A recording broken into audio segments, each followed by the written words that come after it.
All right, let's get to some of our around the league AFC stuff. This is coming up from on this was last week. Take a look. The Steelers lost and they got pounded 30-7 over the San Francisco 49ers.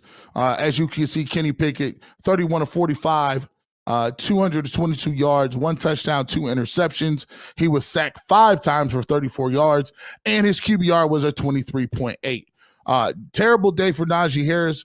By the way, fantasy people is mad as heck at that. Stop drafting him. I need to tell myself that. 6 carries, 31 yards, did nothing. Allen Robinson was their top target, 5 receptions, 64 yards. And then you have Deontay Johnson, who will be out of this game coming up against the Browns with the hamstring. Mike Tomlin has already confirmed that.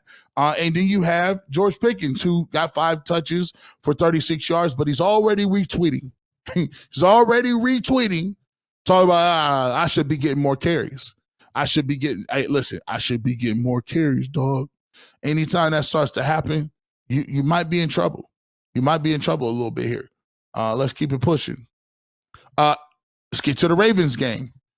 Ravens versus the Houston Texans. To be truthful, this game was a little closer than it was. 25-9. Ravens beat the Texans. Lamar Jackson, 11-22, 169 yards. No touchdown, 1 interception. QBR, 13.6. He was also the Ravens' largest rusher, the biggest rusher, lead the team in rushing. 6 carries for 38 yards, nothing on no touchdown. Gus Edwards had 8 carries. J.K. Dobbins is the big story here. He actually was out with an Achilles heel. He only had 8 carries for 22 yards. They lose their top guy. Odell Beckham Jr., 2 catches for 37 yards. Zay Flowers, the rookie from Boston College, did play well. 9 carries, 9 receptions, 78 yards, no touchdowns. To me, guys,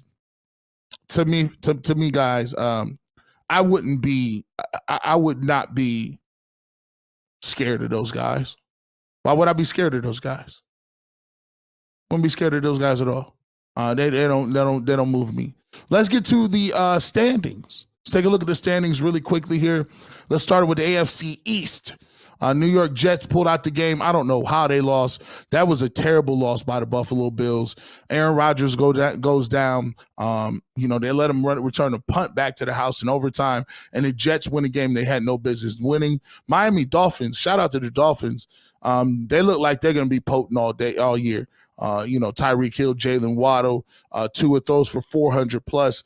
They beat a Chargers team that can put up points, but I don't know what's going on with the defense, right?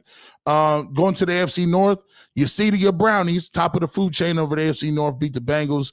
Opportunity to beat the Steelers coming up as well. I look at it like this. Steelers could be up out of here right now. What I mean by that is if they take an L to the Browns, they could be a long season for them. And I fully expect the Browns to win that game on Monday Night Football. They'll play hard. They got some pride, but they could be up out of here quick. Jacksonville wins against the Colts. They're off to a 1-0 start. Everybody else, in which I believe is the worst division in football. Tennessee Titans, they lost.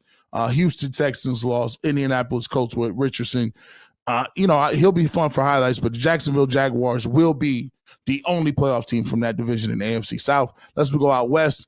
In the AFC West, Chargers, Broncos, and the Chiefs all lose. Jimmy G out there. Jimmy G 1-0 out there with McDaniels at the helm. Kansas City, I believe Kansas City they'll come back. They'll come back. They're 0-1 in the division, but I fully expect them to make the playoffs and make a leap. That's if Kelsey comes back relatively quickly. That's it. So that is your AFC football conference at a glance. Big opportunity for the Browns to, if they can, mess around and start something up nice. All right, really quickly, we got about 5 minutes here left to go. I want to get back to the comments, see if we got the super chats. 378 people in here right now. Thank you guys so much. Hit that like button for me. is, I want to remove that. What do I want to do that for? He was doing good. He was doing good until you started doing that. Here we go. Remove that. There we go. Let's get to the super chat. Professor Chaos, thank you so much for the super chat. We appreciate you. Deshaun has 2 times as many touchdowns as the rest of the AFC North combined. That's scary, ain't it? Right? And you know what, Professor Chaos? That's the thing. That's the thing that I'll be talking about a lot when it comes to the Deshaun Watson slander. Look how many Lamar Jackson played terrible. Not Herbert. But Joe Burrow played terrible. I think Patrick Mahomes didn't play really well. All those guys played terrible, but yet still it's like, oh, well, we got to wait to see what Deshaun do because, you know, he better throw for 400 yards next game or y'all not going to win. How you figure? We won just fine with just beating the brakes off you defensively and running the rock. Matt L. Dog Lloyd says, Chargers D ain't that good. I agree. Need that Kool-Aid hitty. Pin that link to in the description. Loving the energy, G Bush, Dog Pound Nation. I will click this, post a link in the description. When we put this up, make sure you guys hit that like button. We'll do that as well. Let's see what we got. April Fool says, Joey. Nathan G. Deshaun threw for 1 touchdown, ran for another touchdown, had 1 interception in his opener in his historic 2020 season. He'll be fine.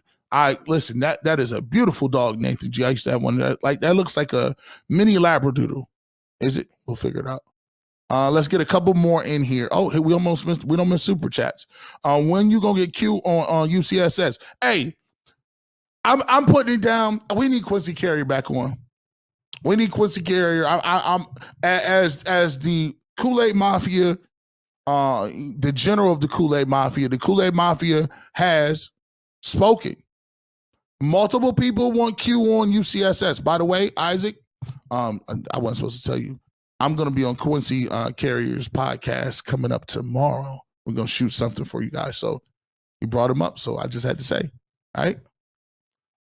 Have a good one, y'all. I appreciate you, Christina. Thank you so much for checking in with us. April G says, G, get a 32 Kool-Aid. Leroy, if the Browns can play the same way they played against the Bengals, then yes, it will be an easy win. Let me get a couple more in here. The life of Chapo. I need that jogger suit. Oh, you like that? You like that? It's got to be. Shout out to North Carolina, NCAA&T. Now, my dad went to HBCU. Shout out to Central State. Mick the Dog said, and from what I watched at the watched the Ratbird, we could definitely beat them too. That's light. That's super light. That is super light. One more. It doesn't matter. Is the AFC North this year going to pull off what the AFC West was last year? I don't know. That's a tough one. I don't know. It's just like I said, Joe Burrow is overrated. He never played for a team that had no running game, 1 receiver like D4W.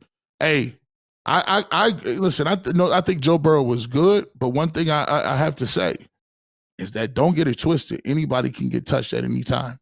Anybody can get touched at any time. We're not scared of nobody. And I think that's where the Browns is at right now. We want to thank everybody for coming in, posting up with me.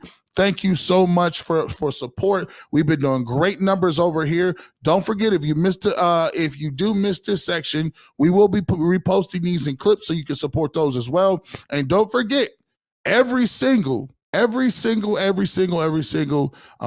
Monday and Wednesday, we'll be here 3 to 4. Let somebody know. And as always, you don't never know when G Bush might show up. He'll be anywhere.